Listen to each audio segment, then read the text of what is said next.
Bon, moi, je me présente. Mon nom est Nadia. Je suis coordonnatrice à l'AQDR à Antique-Saint-Laurent. Je pense que vous connaissez AQDR. Ce n'est pas la première fois que vous participiez à nos activités. Mon équipe et moi, nous sommes très ravis de vous compter parmi nous à cette conférence qui va porter sur un sujet très important. Le sommeil, hein, tout le monde aime avoir un sommeil de qualité, mais donc, il sera question au courant de cette conférence de faire le lien entre le sommeil et puis la santé cognitive. On aura beaucoup d'informations, des conseils pratiques.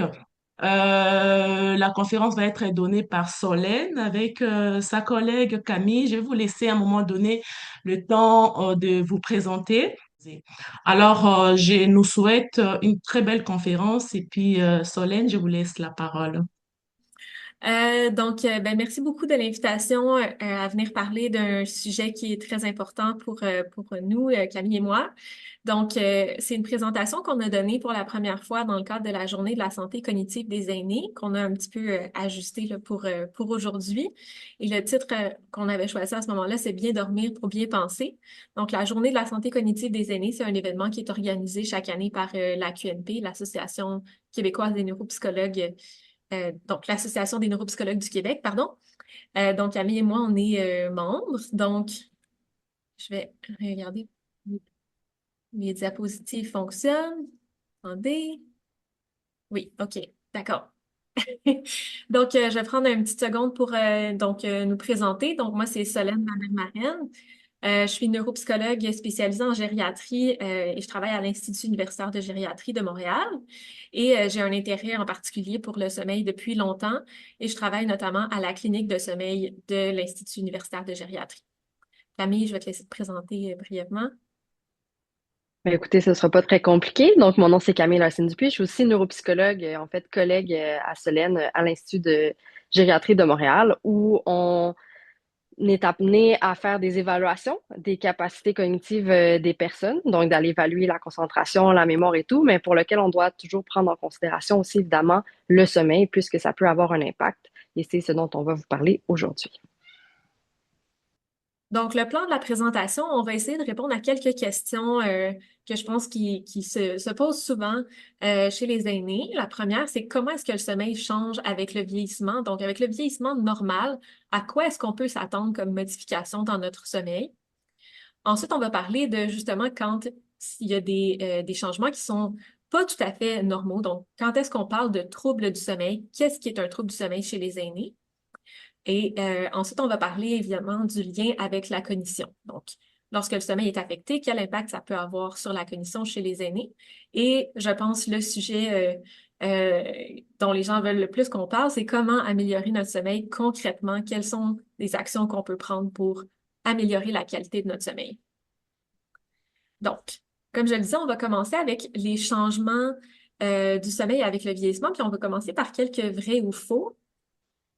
Vous allez pouvoir, comme on le disait, répondre dans le chat là, selon ce que vous pensez. Donc, on vous présente les vrais ou faux, puis ensuite, on va revenir sur ceux-ci après vous avoir présenté plus d'informations. Mais selon vous, quand on vieillit, est-ce que c'est vrai ou faux? On a toujours des problèmes de sommeil. Donc, on vous laisse un peu le temps d'y penser, de répondre dans le chat si vous le souhaitez, ou à tout le moins de vous faire la réflexion personnellement. Donc, on va rentrer les réponses. Faux, vrai. On a un peu le mélange des deux, très bien. Ça veut dire que ça va être pertinent qu'on puisse en discuter ensemble. Et ensuite, le prochain, c'est pas ça le même que je viens de dire ça?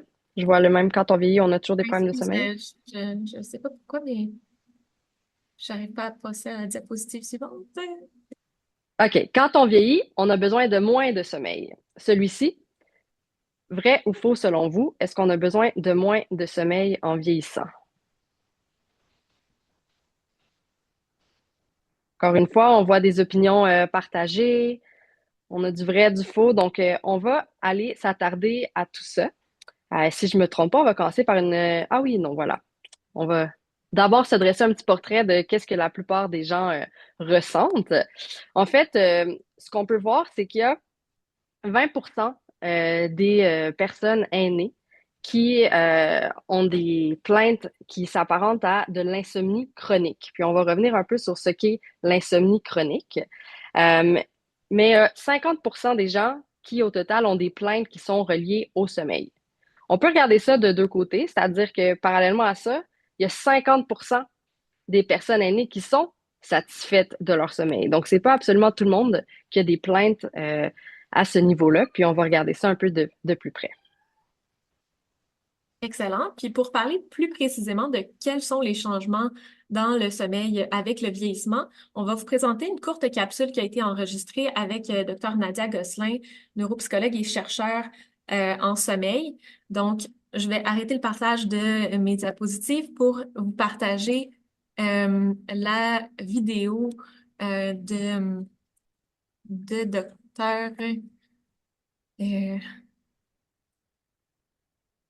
Donc, on va tenter de nouveau le partage.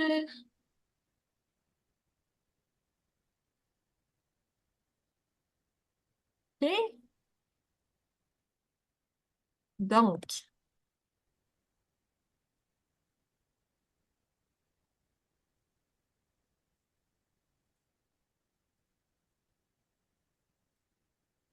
sommeil et vieillissement, la première chose qu'il faut savoir, c'est qu'on commence à vieillir tôt lorsqu'on parle de sommeil. Donc, dès 40 ans, le sommeil change. On n'a plus le sommeil de nos 20 ans. Ce qui commence à survenir dès 40 ans, c'est un sommeil qui est un peu plus léger. Donc, ça veut dire un peu plus d'éveil, un sentiment d'avoir un sommeil moins profond que lorsqu'on est dans la vingtaine. Donc, ça commence doucement autour de la quarantaine. Ça peut s'accentuer particulièrement autour de l'âge de la préménopause, ménopause. Ça va demeurer quand même avec l'âge. Donc, c'est normal d'avoir un sommeil qui est plus fragmenté. Ça veut dire qu'on a plus d'éveil à travers notre sommeil et un sentiment d'avoir un sommeil plus léger. parfait, merci. Mais d'abord, on a une horloge biologique dans notre corps qui envoie un signal d'éveil dans la journée, un signal de sommeil la nuit. Par contre, avec l'âge, cette horloge-là envoie un signal moins fort. Donc, ça fait en sorte que pendant la nuit, on a moins tendance à rester endormi. Et pendant le jour, bien, ça se peut qu'on ait besoin davantage de faire de sieste parce qu'on a moins le signal d'éveil de notre horloge biologique.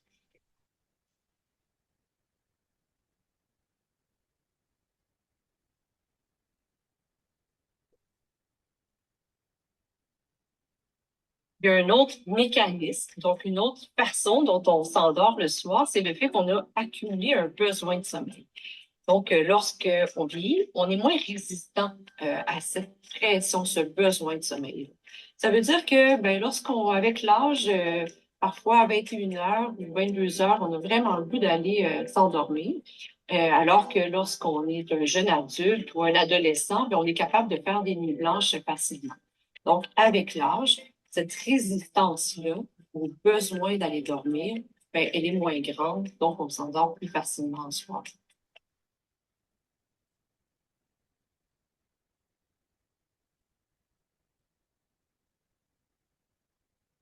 Avec plus d'éveil. Mais avec l'âge, on a aussi plus de troubles du sommeil. Donc, les troubles du sommeil qu'on voit en augmentation avec l'âge, c'est d'abord l'insomnie. Donc, c'est de plus en plus fréquent avec l'âge. L'apnée du sommeil, donc le fait d'arrêter de respirer pendant notre sommeil, pendant des courtes périodes, là, une dizaine de secondes ou plus. Et aussi le syndrome des jambes sans repos. Donc, le fait d'avoir des sensations de picotement, ou choc électrique ou douleur dans les jambes en soirée qui font qu'on a de la difficulté à s'endormir. Donc, ces trois troubles de sommeil-là font en sorte qu'on peut avoir une moins grande durée de sommeil. Donc, on dort moins longtemps parce qu'on a le trouble du sommeil. Mais ça peut aussi faire en sorte qu'on a un sommeil où on a plus d'éveil. Donc, un sommeil moins profond à cause de ces troubles du sommeil-là.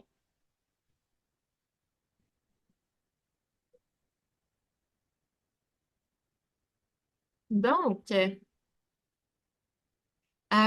vous aurez, on va vous envoyer le lien là, pour revisionner ces vidéos-là. Elles sont disponibles sur Internet si jamais vous voulez les revoir et peut-être les partager avec des gens que ça pourrait intéresser. Donc, on va revenir à la présentation.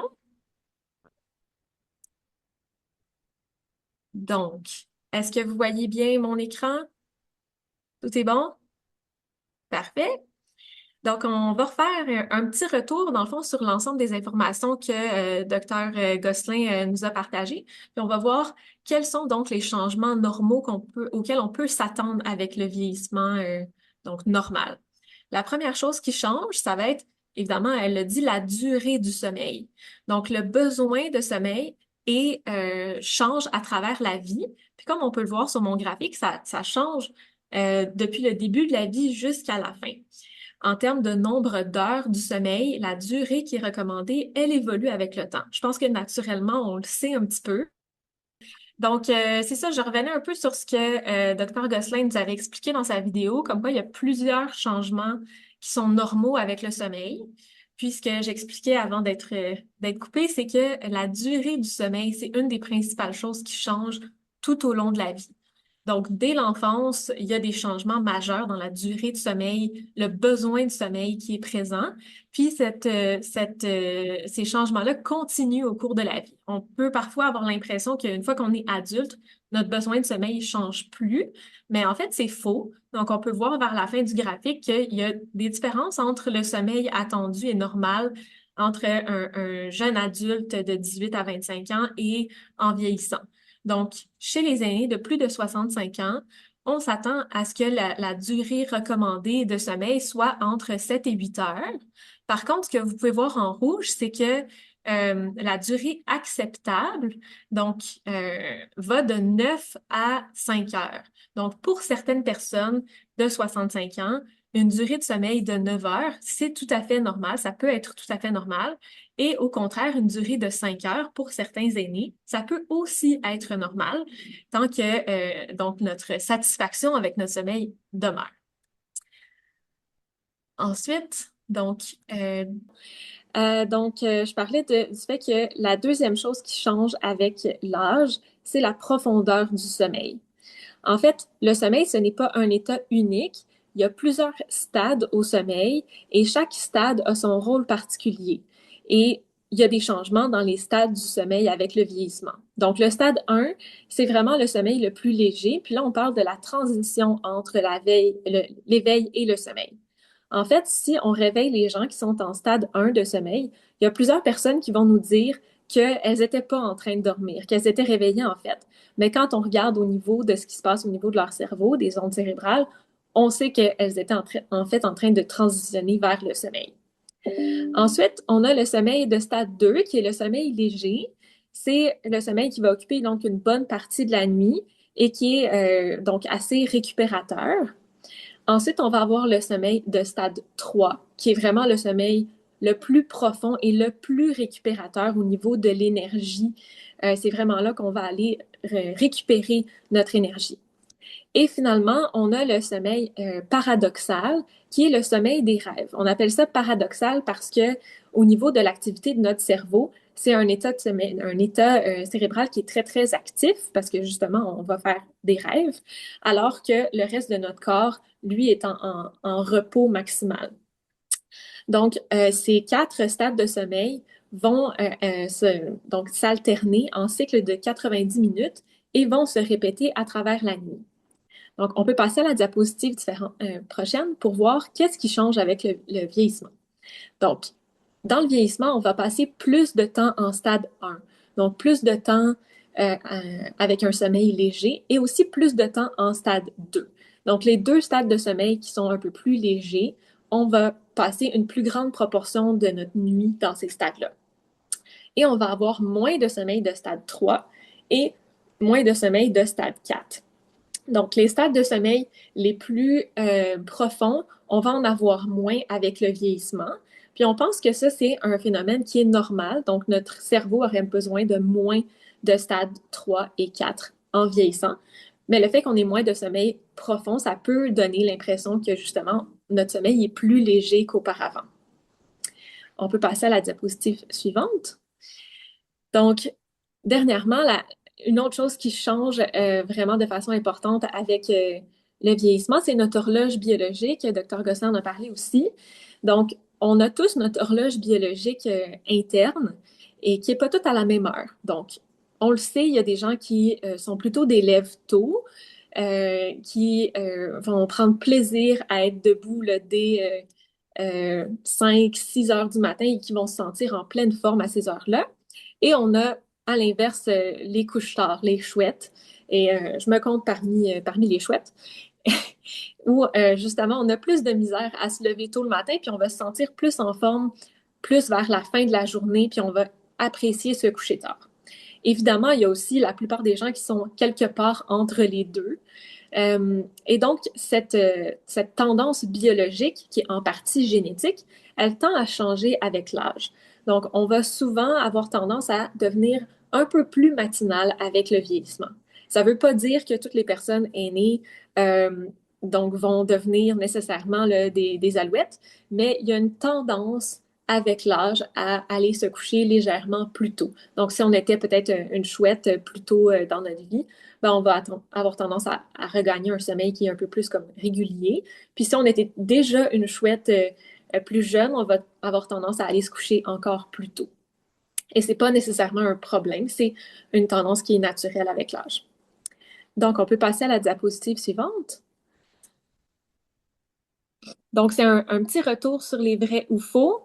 Euh, Oui, donc on va les reprendre un à un en fait. Donc on revient à notre premier vrai ou faux. Donc quand on vieillit, on a toujours des problèmes de sommeil. Donc vous pouvez de nouveau écrire dans le chat en fonction là, de ce que vous pensez avec ce qu'on vient de discuter. Donc quand on vieillit, on a toujours des problèmes de sommeil. Quelques réponses. On a une petite tendance vers le vrai. En fait, la réponse, c'est faux. On a vu ensemble qu'il y a 50% des personnes qui ne rapportent pas de problèmes de sommeil, qui n'ont pas de plainte. Donc oui, c'est possible qu'il y en ait davantage dans la population aînée, mais c'est pas tout le monde qui va avoir des problèmes de sommeil en vieillissant. On pourra revenir aussi, là, si vous avez des questions là, à la fin, dans la période des questions, là, pour donner plus de détails. Quand on vieillit, on a besoin de moins de sommeil. Celui-ci, vrai ou faux?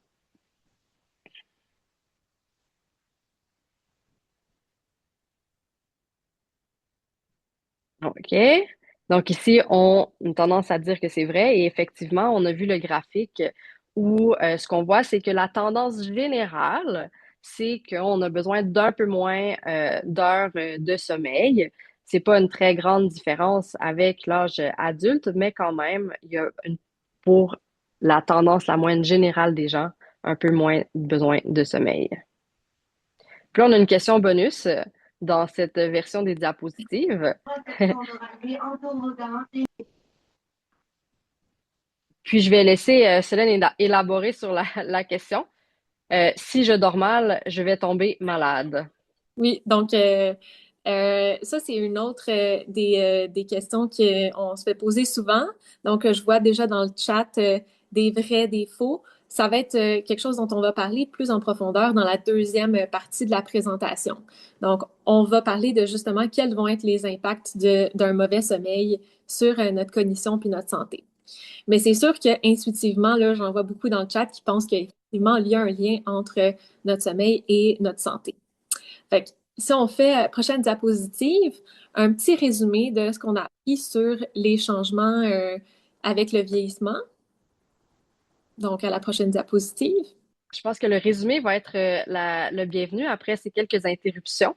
Donc, en fait, c'est de revenir un peu sur qu'est-ce qui change avec le vieillissement, qu'est-ce qui est normal. Donc, ce qu'on a dit, c'est que c'est normal d'avoir un sommeil qui est plus léger, donc que ce soit plus facile de se faire un peu réveiller. C'est normal de dormir entre 6 à 8 heures, donc pour la majorité des personnes, de se réveiller 3-4 fois par nuit pour quelques minutes, donc de ne pas avoir trop de difficultés à s'endormir pour autant. C'est normal de faire une courte sieste de temps en temps. C'est normal de se lever et de se coucher plus tôt qu'on le faisait auparavant dans notre vie. Et c'est aussi normal d'être plus sensible à l'effet de certaines substances. Par exemple, la caféine, l'alcool, les somnifères. Ça, on n'en a pas vraiment parlé, mais le corps, ça lui prend plus de temps pour métaboliser, donc pour traiter un peu ces différentes substances-là. Donc, il va avoir un plus grand effet, par exemple, de la caféine. Donc, on va être activé plus longtemps par la même quantité de caféine qu'auparavant. On va être plus sensible aux effets de l'alcool. Donc, ça peut venir interférer avec le sommeil. On va en reparler. Mais donc, avec tout ça, la question qu'on peut se poser, donc, si tout ça est normal, à quel moment est-ce qu'on doit plutôt s'inquiéter? Et puis, je pense qu'on va enchaîner directement là, Oui, avec les troubles pour y aller dans. exactement. Donc, on peut passer à la diapositive suivante. Donc, c'est une petite vignette clinique où on vous donne l'exemple de Madame Léveillé. Donc, Madame Léveillé va se coucher vers 9 heures le soir après un bon souper et un verre de vin. Elle lit les nouvelles sur sa tablette pendant environ une heure avant de fermer la lumière et elle est absolument épuisée de sa journée à ce moment-là. Et pourtant, dès qu'elle pose la tête sur l'oreiller lorsqu'elle va se coucher, elle a les yeux qui s'ouvrent et le cœur qui se met à battre super vite. Elle se dit, pas une honte de ses nuits, la quatrième cette semaine, et elle se dit, je sais déjà que je vais passer les 3 prochaines heures à me tourner, retourner sans être capable de fermer l'œil. Et qu'est-ce qui va se passer demain quand est-ce qu'elle va devoir annuler la sortie qu'elle avait prévue avec sa sœur, étant donné qu'elle va être aussi fatiguée? Donc, je pense que vous aurez reconnu que Madame Léveillé souffre d'insomnie, puis qu'il y a à la fois des symptômes, donc physiques, donc cette suractivation avec son cœur qui bat, peut-être sa respiration qui s'accélère, euh, une espèce d'hypervigilance qui commence à s'installer, mais aussi des symptômes psychologiques avec ses pensées qui commencent à tourner dans sa tête concernant ça va être encore une mauvaise nuit. Donc, il y a à la fois une composante physique et psychologique à l'insomnie. Donc, à la diapositive suivante, je vais expliquer un peu c'est quoi l'insomnie. Donc, l'insomnie, c'est une plainte chronique concernant la qualité de son sommeil et qui a un impact sur le fonctionnement pendant la journée. Donc, notamment, Madame Léveillé, là, elle pense à annuler des activités qui sont importantes pour elle à cause de son insomnie.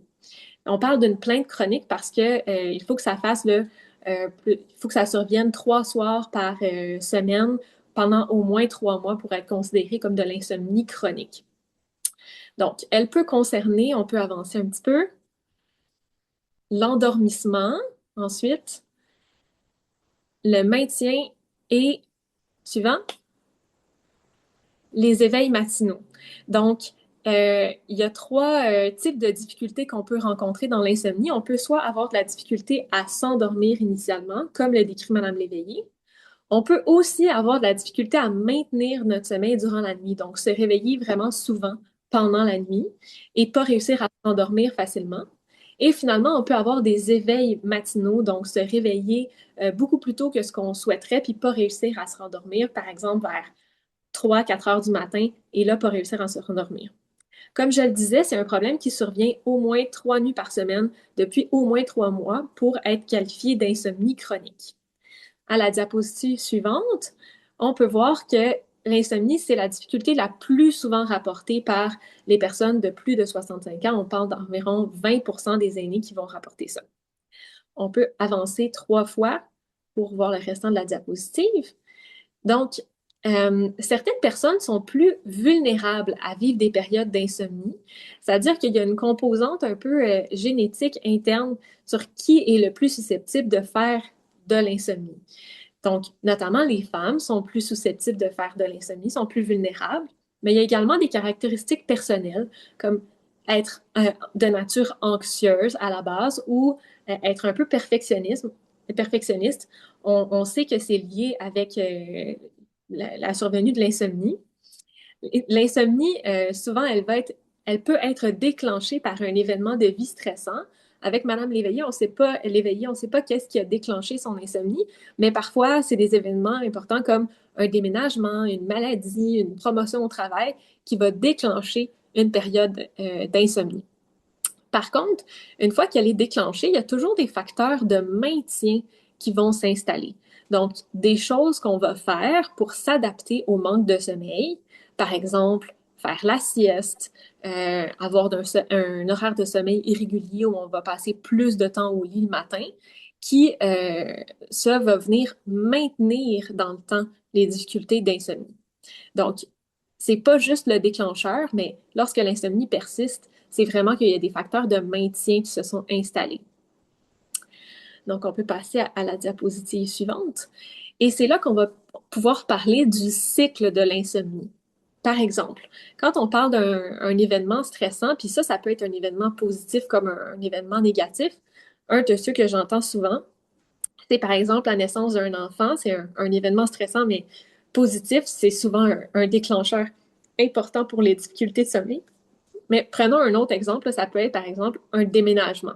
C'est un événement qui en soi est quand même assez stressant et qui peut déclencher des difficultés de sommeil aigus. Donc, on va avoir une période où on dort moins bien. Par conséquent, on peut développer de l'inquiétude à propos de son sommeil. Donc, comme Madame l'éveillé, commencer à se faire du souci de ne pas pouvoir dormir les nuits suivantes, ce qui va mener à des efforts pour essayer de contrôler son sommeil.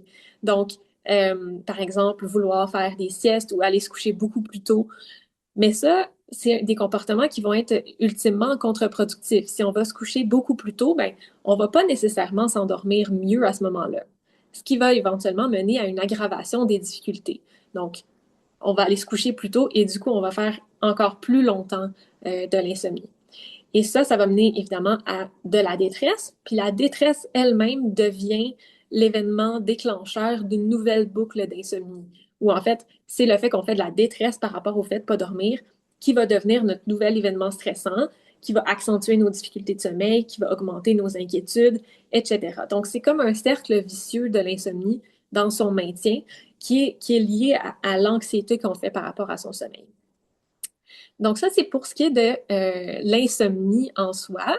Ensuite, on va aborder un autre trouble du sommeil qui est très fréquent avec le vieillissement et qui est donc dans l'exemple avec Monsieur Soufflecourt. Donc, je vous explique. Rose, la femme de Monsieur Soufflecourt, s'inquiète beaucoup pour lui. Elle trouve qu'il ronfle vraiment fort depuis un certain temps et parfois même il arrête de respirer en dormant. Monsieur Soufflecourt, lui, il trouve que son sommeil est pas du tout réparateur. Donc, il dort 10 heures par nuit, puis malgré ça, il se réveille épuisé, il n'a pas bien récupéré de sa nuit. L'autre jour, il a pris le volant et il était tellement somnolent qu'il a failli avoir un accident. Il n'osait pas en parler avec son médecin en se disant que ça allait finir par passer, cette fatigue, mais pour la sécurité de Rose, il s'est dit qu'il devait quand même dire quelque chose. Donc, Monsieur Soufflecourt, en fait, souffre d'apnée du sommeil. Donc, on avait une autre capsule à vous montrer sur l'apnée du sommeil, mais en fait, étant donné que là, le partage pose problème, on va sauter la capsule, puis on va aller directement en vous expliquant concrètement qu'est-ce que ça veut dire pour l'apnée du sommeil. Donc, on peut passer 2 diapositives. La prochaine, l'apnée du sommeil. Oui, donc l'apnée du sommeil, c'est souvent causé par un affaissement des tissus de la gorge qui vont bloquer les voies respiratoires, comme vous le voyez un peu là, sur le graphique, là, l'image à droite. Donc là, ça empêche l'air de passer. Puis ça va provoquer des éveils qui sont fréquents. Par contre, il y a 80% des patients qui ignorent qu'ils font de l'apnée. Donc, c'est des micro-éveils très subtils, puis parfois la personne n'en est pas consciente. Des fois, c'est plus le partenaire dans le lit qui va se rendre compte que la personne à côté a l'air de chercher son souffle un peu par moment, arrête de respirer. Donc, c'est quand même quelque chose là, qui est prévalent. En fait, la prévalence, elle, va augmenter avec l'âge. Donc, c'est environ 35% des adultes de plus de 65 ans qui font de l'apnée du sommeil. Mais ce chiffre-là, il peut augmenter à jusqu'à 75% des personnes qui vont consulter en clinique de mémoire. Donc, qui vont remarquer des changements dans leur capacité cognitive qui, en fait, comme on va le voir, peuvent être attribuables à l'apnée du sommeil puisque il y a des liens entre les deux. Donc, on peut passer à la diapositive suivante. Donc, comment est-ce qu'on peut d'abord remarquer qu'une personne souffre d'apnée du sommeil? Donc, il y a différents symptômes qui peuvent être présents la nuit, mais également le jour. Donc, la nuit, ce qu'on va pouvoir observer, ce sont des pauses respiratoires, des ronflements bruyants, un étouffement, un sommeil qui est agité, des éveils fréquents, puis un besoin d'uriner plusieurs fois par nuit. Le jour, il va aussi y avoir des symptômes qu'on peut observer. Donc, il y a, par exemple, la somnolence. Donc, voire même des endormissements pendant des activités calmes. On vous donnait l'exemple dans la vignette clinique d'une personne qui, en fait, s'endort au volant de la voiture. Quand on fait de la route, là, sur un chemin qui change pas beaucoup sur l'autoroute, le paysage n'est pas fluctuant, mais là, on peut avoir tendance à s'endormir. C'est une activité un peu plus calme, un peu plus en pilote automatique. Donc là, on peut voir cet impact-là de la somnolence ou quelqu'un qui s'assoit puis sur le divan puis immédiatement va s'endormir. On constate aussi un manque de concentration. Donc, vous avez aussi, on parlait de la conduite automobile, les publicités de la SAQ. À un moment donné, on fait des campagnes publicitaires pour dire que le sommeil, l'endormissement au volant, c'est aussi dangereux que l'alcool. Ça vient nuire à nos capacités de concentration qui sont absolument nécessaires là, pour une conduite sécuritaire. On peut observer aussi plus d'irritabilité et aussi des maux de tête et une sensation de bouche sèche. Donc, quel est le lien finalement, on a introduit un peu avec l'apnée du sommeil et le manque de concentration, entre le sommeil et les capacités cognitives? En capacité cognitive, c'est tout ce qui parle de concentration, mémoire, etc. Donc, allons-y avec le très court terme. Si on a une mauvaise nuit de sommeil, ce qu'on peut observer, ce sont des impacts directs sur nos capacités cognitives le lendemain. Donc, ce qu'on va observer le plus souvent, c'est une diminution de la vigilance, de la concentration, de la vitesse de réaction, mais aussi une diminution de la capacité à apprendre des nouvelles informations et une diminution de la capacité à réguler nos émotions. On parlait d'irritabilité, donc ça peut être un peu plus difficile là, quand on est fatigué de gérer les émotions. Et ben, parallèlement, ce qu'on voit, c'est une augmentation des erreurs d'inattention et une plus grande sensibilité au stress. Là, c'est important aussi là, de garder en tête que ce sont des impacts qui sont présents à court terme. Et si le lendemain, on a une bonne nuit de sommeil, ben, ça nous permet de récupérer, c'est suffisant. Ce ne sont pas des difficultés auxquelles on s'attend qui vont persister. C'est vraiment les conséquences d'une mauvaise nuit de sommeil. Maintenant, si on a un manque de sommeil à plus long terme, quels sont les impacts au niveau cognitif? En fait, il y a plusieurs études qui se sont intéressées au lien entre les troubles du sommeil et un risque plus élevé de déclin cognitif et de troubles neurocognitifs majeurs. Troubles neurocognitifs majeurs, c'est l'équivalent du terme démence qu'on n'utilise plus aujourd'hui, mais qui est un peu plus connu là, de la majorité des gens. Donc, il y aurait un lien qui serait augmenté, donc un peu plus de risque, avec différents mécanismes qui sont soupçonnés. Je n'irai pas dans le détail là, de ces mécanismes-là, mais je vais vous parler du drainage lymphatique, le dernier dans la liste, qui est en fait illustré aussi dans l'image à votre droite. C'est un peu l'idée que le cerveau, pendant la nuit, il active sa fonction de lave-vaisselle. Donc, le drainage lymphatique, c'est un liquide qu'on a dans le cerveau, le liquide céphalorachidien, qui, pendant la nuit, a plus d'espace pour circuler dans le cerveau et va ramasser tous les déchets dans le cerveau. Donc, toute l'énergie qu'on a mis à réfléchir, ça a demandé d'utiliser du sucre, par exemple, dans notre corps. Puis là, quand on l'utilise, ben, il y a des petits déchets qui sont produits. Puis la nuit, ben, c'est le moment où on a une plus grande circulation du liquide qui va chercher tous ces déchets-là et qui les évacue. Et ce qu'on pense, c'est que si on n'a pas une bonne évacuation des déchets, ceux-là vont s'accumuler et augmenter la chance, la possibilité finalement qu'il y ait des troubles cognitifs qui s'installent. Donc, il y a vraiment une fonction là, au sommeil et un lien avec les capacités cognitives.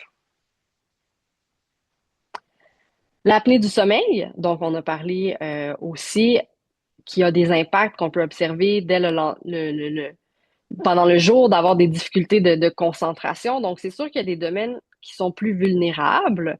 Donc, l'attention, la concentration, la capacité d'apprentissage, la capacité à planifier, à anticiper les conséquences de nos actions, puis prendre des décisions qui sont complexes. En fait, si on prend une personne qui fait de l'apnée du sommeil, le profil cognitif, quand on évalue une personne en neuropsychologie, ça ressemble beaucoup aux troubles déficitaires de l'attention, au TDAH. Donc, il y a vraiment des symptômes cognitifs dont les gens vont se plaindre. Mais la bonne nouvelle, c'est que de traiter cette apnée du sommeil-là, ça permet de renverser certaines des difficultés cognitives. Donc, d'avoir moins de difficultés d'attention, de concentration. Par contre, si on ne la traite pas, ben là, ça peut endommager le cerveau de façon permanente. Donc, c'est important d'agir là, rapidement si on soupçonne la présence d'une apnée du sommeil. Puis, ben, on va vous parler un peu des traitements aussi, là, en parlant de comment améliorer le sommeil, qui est la partie finalement la plus attendue de la présentation. Exactement. Donc, à la page suivante, on va faire une dernière petite mise en situation avec Madame Veilleux. Donc, puis je vais vous demander là, au public à savoir si eux, ils ont des suggestions pour aider Madame Veilleux avant que nous, on fasse part de nos recommandations principales. Donc, Madame Veilleux, 71 ans, est souvent insatisfaite de son sommeil. Pourtant, elle est en bonne santé, elle a des bonnes habitudes de vie et elle dit qu'elle a moins de soucis que jamais depuis la retraite. Elle se lève tard le matin, mais elle se sent souvent fatiguée. Elle évite alors les activités trop éreintantes, donc fatigantes le matin, et elle prend plutôt le temps de se reposer avec une longue sieste en fin d'après-midi. Madame et son époux soupent tard, vers 20h30, et elle accompagne souvent son repas d'une boisson gazeuse et termine avec un morceau de chocolat. En soirée, elle va prendre une longue marche après le souper, puis se met au lit et discute avec ses amis par message sur sa tablette. Donc, on voit que Madame Veilleux, ben, elle n'a pas de symptômes d'insomnie ni d'apnée du sommeil, mais elle a probablement des changements normaux avec le sommeil, avec l'âge, et ceux-ci causent certaines insatisfactions. Donc, parmi ses habitudes et ses routines, est-ce que parmi le public, il y a des gens qui auraient des suggestions à lui faire de choses qu'elle pourrait changer, qui, d'après vous, pourraient améliorer son sommeil? Donc, je vous laisse quelques petites secondes pour suggérer des choses dans le chat. Puis ensuite, nous, on va parler de ce qui... Donc, je lis éviter les siestes en fin d'après-midi, pas de tablette avant de dormir, manger le chocolat en après-midi, manger plus tôt. Donc, je pense que vous êtes déjà bon. Vous avez identifié là, plusieurs choses vraiment très importantes, très pertinentes. Donc, pas de boisson gazeuse, manger plus tôt, pas trop d'exercice tard en soirée, faire plus d'exercice le jour. Donc, on voit que c'est très intéressant parce que il y a beaucoup de conseils qui reviennent, mais il y a aussi des conseils qui sont légèrement différents. Donc, par exemple, pour l'exercice, on suggère d'en faire moins le soir, mais plus tôt pendant la journée. Et je pense que vous avez beaucoup de bonnes intuitions. Donc, on va voir dans les diapositives suivantes. Donc, on avait une autre capsule à vous montrer, mais on va vous l'envoyer par courriel. De toute façon, j'allais en reparler là, de façon détaillée. Donc, une bonne hygiène de sommeil, ça ressemble à quoi? D'abord, au niveau de l'horaire. L'horaire, c'est souvent sous-estimé, mais c'est une des choses les plus importantes pour avoir un sommeil de qualité et stable au long cours. Donc, avoir un horaire stable, c'est-à-dire se coucher environ à la même heure tous les jours, ça va vraiment améliorer la régularité du sommeil. Donc, ça va permettre d'entraîner adéquatement notre horloge biologique à savoir quand est-ce qu'il est le temps d'aller se coucher et quand est-ce qu'il est le temps d'aller se lever. Ça peut paraître contradictoire, notamment avec le fait que ben, les aînés sont souvent à la retraite, donc il y a moins d'exigences, on peut se permettre plus de flexibilité dans l'horaire de sommeil. Puis c'est vrai. Par contre, garder une certaine routine, ça va vraiment aider avec la satisfaction puis la qualité du sommeil.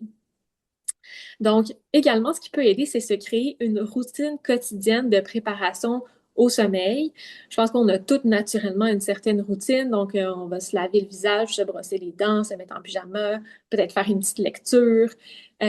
D'avoir des activités qu'on fait de façon régulière comme ça, à peu près toujours à la même heure, ça vient vraiment envoyer un signal fort à notre cerveau qu'on est en train de se préparer à dormir. Puis autant on indique à notre corps qu'on va se préparer à dormir, mais aussi à notre cerveau que maintenant c'est le temps d'aller se reposer, qu'on va plus faire d'activités trop stimulantes, trop intéressantes. On se prépare au sommeil et donc on se met dans un état plus de relaxation. Ensuite, il y a des choses à faire, évidemment, au niveau de la chambre. Donc, une chambre qui est propice au sommeil, ça ressemble à quoi? Bien, c'est d'abord une chambre qui est sombre, des rideaux qui sont fermés et qui n'ont pas de lumière. On parle de rideaux opaques. Parce que la lumière, ça a vraiment un effet stimulant sur notre cerveau. On peut peut-être le sous-estimer, notamment en gardant les rideaux ouverts ou en faisant une sieste dans le salon avec les, les, les fenêtres euh, donc qui sont pas camouflées. Mais vraiment, ce que les recherches montrent, c'est que ça a vraiment un impact sur la qualité de notre sommeil d'avoir de la lumière ambiante comme ça. Donc, on veut une chambre qui est sombre. Également, j'ai mis calme, épuré, rangé. Donc, une chambre où il y a beaucoup de stimulation et de choses intéressantes, mais c'est pas nécessairement propice au sommeil. Je donne souvent l'exemple de quelqu'un qui son bureau dans sa chambre avec son ordinateur, son iPad, des choses comme ça, mais ça, c'est des stimulations qui sont peut-être plus intéressantes que d'aller se coucher. Donc, c'est pas conseillé de garder ça dans sa chambre, surtout si on a des difficultés de sommeil. Ce qui est conseillé, c'est d'avoir une chambre qui est vraiment dédiée au sommeil et au repos. Madame Veilleux, elle amenait sa tablette dans le lit, c'est pas la seule à faire ça. Donc, de vraiment garder la chambre pour le sommeil et le repos. Et également, je mentionne fraîche parce que pendant le sommeil, notre température corporelle diminue de façon naturelle. Et une chambre trop chaude, ben, ça va empêcher ce changement de température normale dans notre corps. Et donc, c'est pas optimal. Donc, on recommande de garder notre chambre légèrement plus fraîche que le reste de notre maison. Ensuite, la sieste, il y en a plusieurs qui l'ont mentionné dans l'exemple de Madame Veilleux. La sieste, ça peut être une solution pour certaines personnes lorsque on dort pas assez la nuit. Par contre, il y a vraiment des facteurs importants à essayer de contrôler pour pas que ça affecte la qualité de notre sommeil subséquent. La sieste, ce que je recommande, c'est de la faire seulement si on en ressent vraiment le besoin. Il y a certaines personnes qui la font par routine ou parce que on s'ennuie pendant la journée, donc autant aller faire une sieste, mais c'est pas tout à fait recommandé. On devrait la faire si on ressent un besoin de sommeil, c'est-à-dire de la somnolence. Si on sent que nos paupières sont lourdes et qu'on a besoin d'un petit boost de sommeil pour finir notre journée. Également, je conseille de la garder courte, d'environ maximum 30 minutes, parce qu'on va vraiment rester dans les premiers stades de sommeil, versus si on fait une sieste trop longue, on va avoir tendance à se sentir moins en forme quand on se réveille parce qu'on s'est réveillé dans un stade de sommeil plus profond. Puis ça, c'est pas nécessairement très agréable. Également, on va conseiller de faire la sieste le plus tôt possible, idéalement avant 3 heures de l'après-midi. Le moment idéal, ça serait juste après le repas du midi, parce que vraiment, c'est là qu'on a le moins de chances d'affecter nos chances de se rendormir plus tard en soirée. Plus on la fait tard, comme Madame Veilleux disait, ben, plus on a de chances que lorsqu'on va aller se coucher plus tard en soirée, on va avoir de la difficulté à s'endormir. Donc, pour Madame Veilleux, effectivement, garder courte puis plus tôt possible. Ensuite, on va parler de l'exercice physique. Plusieurs l'ont mentionné. L'exercice physique, c'est vraiment associé avec la qualité du sommeil. Ça a été très bien démontré. Donc, faire de l'exercice physique, ça crée un sommeil qui est généralement plus profond et plus satisfaisant. Donc, comme je le disais, donc c'est associé à un sommeil plus profond et plus on fait de l'activité physique intense, mais plus notre corps va avoir besoin de se réparer et donc on va avoir un sommeil plus profond. Par contre, l'heure à laquelle on le fait, ça demeure important parce que l'activité physique, c'est stimulant. Donc, on peut penser notamment, par exemple, aux joueurs de hockey là, qui font leur partie tard le soir, ça se finit à 10 heures, je ne sais pas trop. Donc, on peut imaginer l'adrénaline là, qui est présente après une activité sportive intense et stimulante. Et ça, c'est pas vraiment favorable à aller se coucher tout de suite après. Donc, on va éviter de faire de l'activité physique, en particulier si elle est intense, trop tard en soirée. Par exemple, faire une séance de vélo stationnaire où on fait pomper vraiment notre cœur beaucoup par le soir, ça peut être moins favorable, alors qu'au contraire, si on la fait tôt le matin, ben, ça peut nous aider à nous réveiller, nous stimuler, puis le fait d'avoir fait de l'activité physique pendant notre journée, ça va être associé à un sommeil de meilleure qualité le soir. Ensuite, l'alimentation, quelques-uns l'ont mentionné aussi, il y a des choses à éviter, puis des choses qu'on pourrait conseiller. Donc, les choses à éviter, surtout en soirée, c'est tout ce qui est caféine. Donc, il y a de la caféine dans le café, mais aussi dans le thé, dans le chocolat et dans les boissons gazeuses. La caféine, ça prend beaucoup de temps à métaboliser dans le corps. On parle de plusieurs heures. Et ce qu'on sait aussi, c'est que ça prend encore plus de temps chez les personnes aînées. Donc, ça prend plus de temps à dégrader la caféine dans le corps. Donc, avec l'âge, on tend à devenir plus sensible aux effets de la caféine sur notre sommeil. Donc, on va vouloir éviter d'en prendre en soirée. Donc, ça veut dire que oui, le chocolat et les boissons gazeuses vers l'heure du souper, c'est pas idéal. Également, la digestion de l'alcool va perturber le sommeil. On peut penser que boire un petit verre de vin au souper, ça peut nous aider à dormir. Puis c'est vrai que ça peut avoir un effet dépresseur sur le système nerveux, donc on va peut-être devenir somnolent, puis on va peut-être s'endormir plus facilement. Par contre, pendant qu'on digère l'alcool, c'est vraiment un processus qui est intense pour notre corps et ça va avoir tendance à nous réveiller plus tard pendant la nuit puis à avoir un sommeil qui est moins profond et de moins bonne qualité.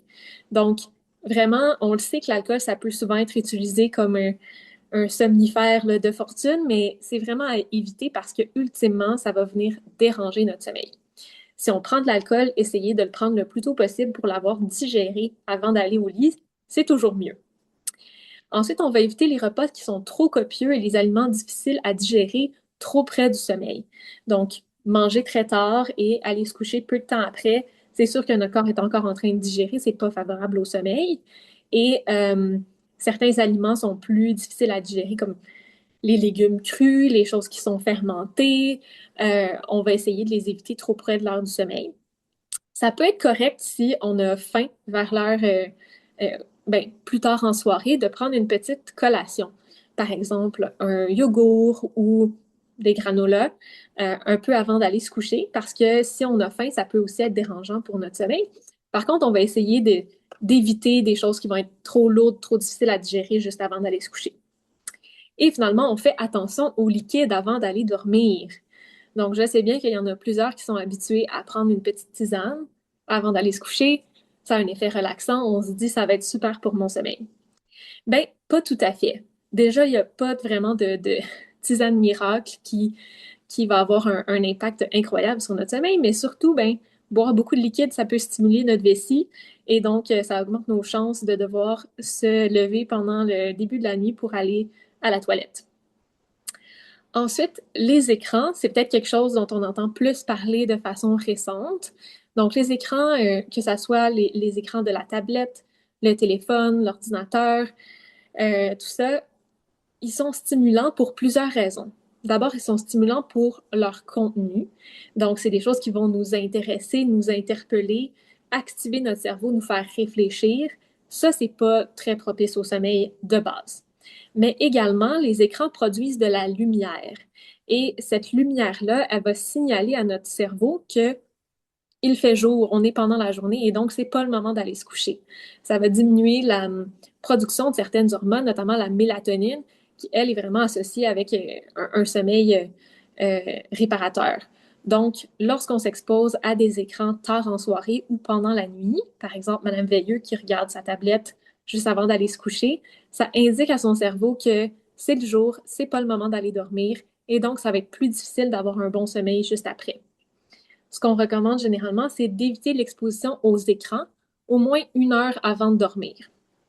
Ça peut paraître difficile si dans notre routine, les écrans, ça fait de plus en plus partie de notre quotidien.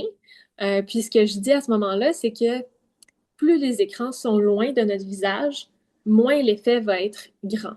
Donc, la télévision, qui est généralement beaucoup plus loin, oui, ça continue d'avoir un impact sur notre cerveau, puis c'est stimulant, mais c'est probablement moins pire que d'utiliser un iPad ou un téléphone qui va être beaucoup plus proche de notre visage et qui va donc envoyer de la lumière bleue vraiment plus directement euh, à notre visage et donc l'impact va être vraiment supérieur.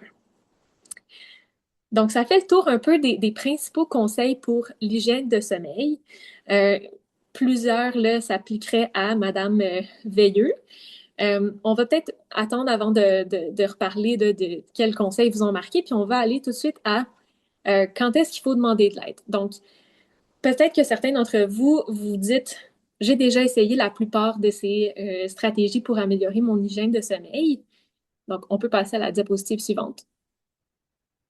Puis, quand est-ce qu'il faudrait que je demande de l'aide?